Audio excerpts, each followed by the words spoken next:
Diet culture tells us we should restrict the calories we consume in order to lose weight and live better lives. What diet culture doesn't tell us is that the brain consumes 20% of the energy it wants us to restrict. That means when you are over there trying to shrink your body, you are shrinking your brain function too. Hello and welcome to r/Fatlogic. I'm doing one of those things where I test out new waters with new content, and if it does well, I'll add it to the channels. Also, in regards to the incel tier playlist, yes, I do intend on bringing that back. I just had to take a short hiatus just because of all the negativity that was going on in 2020, that also being my most negative towards anybody in the playlist whatsoever.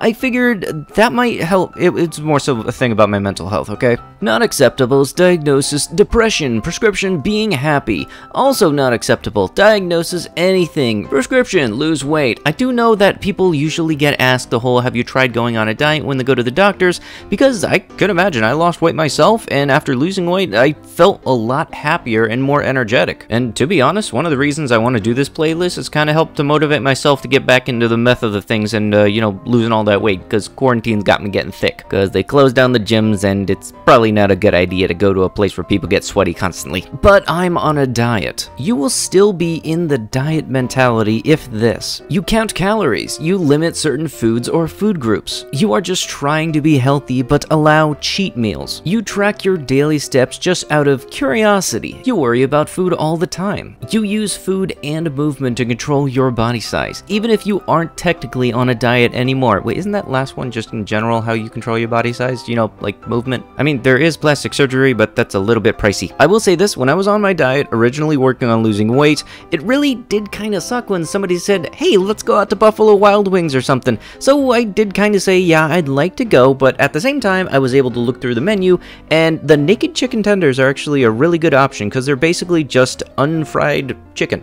That's pretty good. They're like 400 calories, and you can get it paired with a salad, so that's pretty good still. So I got to enjoy going out to some place I like to go to, and I didn't ruin my diet. Telling a dangerously overweight person not to lose weight because they're beautiful is like telling an alcoholic not to stop drinking because they're fun. You know, I got no problem with people being a little heavier than usual. If I had my friend though, and he was the same age as I, and he was on a ventilator because of how heavy he was, I would be concerned for his health, and I would be wondering what I can do to help. Well, because I'd like to keep my friend around. According to a new study, people with type 2 diabetes can reverse their condition with proper diet and lots of exercise. So in other words, America is still no closer to a cure for type 2 diabetes. Now, while Conan is a bit of a joker for his kind of material that he normally does, this actually is backed up by science. Plus size clothing should cost the same as the skinny sizes. I'm so tired of being marginalized and excluded for being normal. Most women are a size 14, so sick of these stores only catering to super skinny people. A size 22 should cost the same as a size 8. Do you also go to a restaurant, order 2 entrees, and expect to only be charged for 1? Wait, yeah, you probably do. Okay, that was mean. However, when you gotta kind of think into the scheme of things, if for something to be larger, it takes more material, so that in addition to the labor cost, there is also the material cost. So yeah, it is logical that it would cost a little bit more. I like my men how I like my milk, 2% fat. I like my women how I like my— oh, it got taken off. Yeah, 2% body fat on anybody does not look cool whatsoever. You look like something out of Attack on Titan. Go on, prove me wrong. Fat privilege is being born in a place and time where food is so abundant that you can gorge while others starve, all the while complaining of the social inconveniences that you suffer as a consequence of your choices. Anorexia is a disease. Amen. Anorexia is not attractive. Frick no, it's not. Not eating enough is not healthy. Completely true. Get those women some cheeseburgers. It is completely possible to recover from anorexia and get to a healthy weight and maintain it. Yes, help those skinny barches. Obesity is a disease. The frick did you just say? Obesity is not attractive. Wow, that's freaking cruel. Overeating is unhealthy. You don't know shot about my metabolism. Weight and food aren't connected. It is completely possible to lose weight and get to a healthy weight and maintain it. All diets fail. Your weight literally cannot change. You are a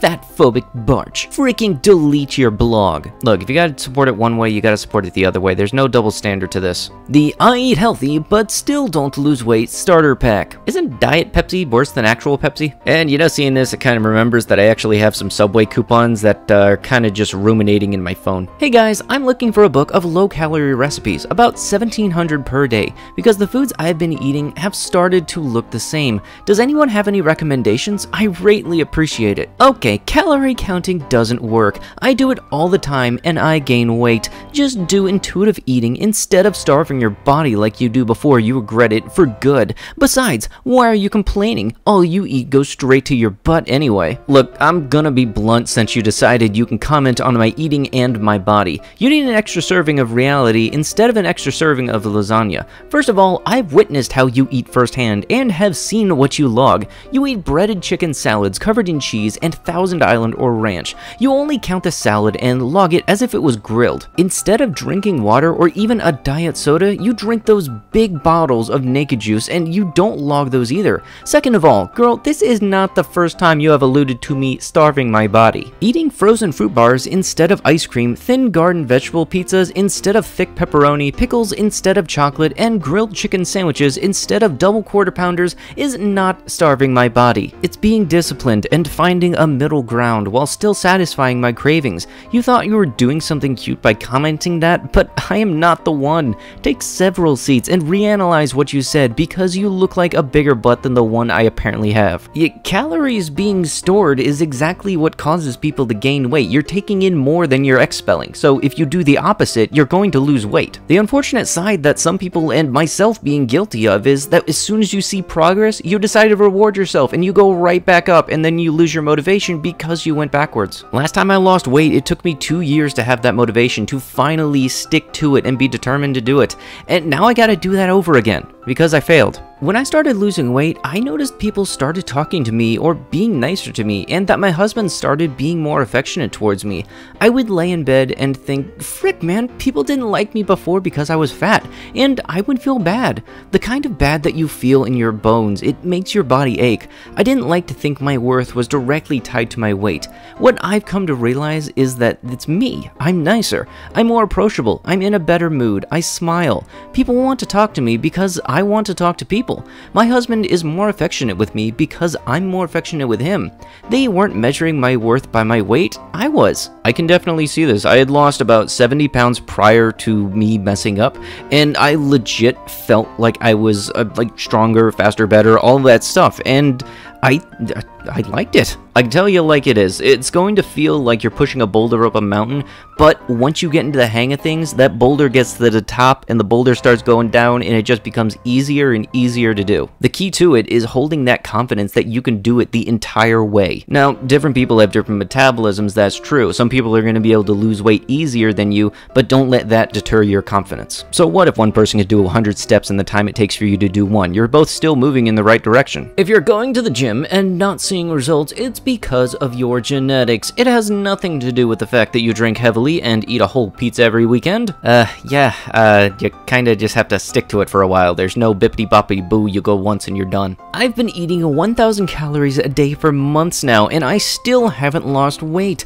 I must have a slow metabolism. Someone whose metabolism is probably fine and is definitely eating more than 1,000 calories a day. And in the event that this actually is true, your body's on starvation mode because it's not getting enough, so it's holding everything in instead of using it for energy. Hence why you might be right about this whole slow metabolism bit. It's not healthy. There's no such thing as thin privilege, only fat consequences. It's not thin privilege to be able to fit into one airplane seat, it's fat consequence to need 2 airplane seats. Doctors are LMAO. Like, my pediatrician literally told me to starve myself to lose weight. He literally wanted me to develop an eating disorder like a doctor, a trained professional, LMAO. How many calories did he suggest you eat? Literally, what does it matter? Why are you even talking to me? I don't know, maybe the doctor knows a thing or two about a thing or two. Let's explain a thing. Fat shaming is fat people are disgusting, so I'm going to laugh and make fun of them, not fat shaming. Being fat can have negative effects on your health, so you should take responsibility and get healthy and not promote a destructive lifestyle. I hope a lot of people don't interpret my videos like that, because I'm using this to help motivate myself, not to laugh at myself, because I know I can do better. Break Breaking news, type 2 diabetes doesn't care if you're body positive. Body positive movements are trending as more women celebrate overeating and not exercising enough.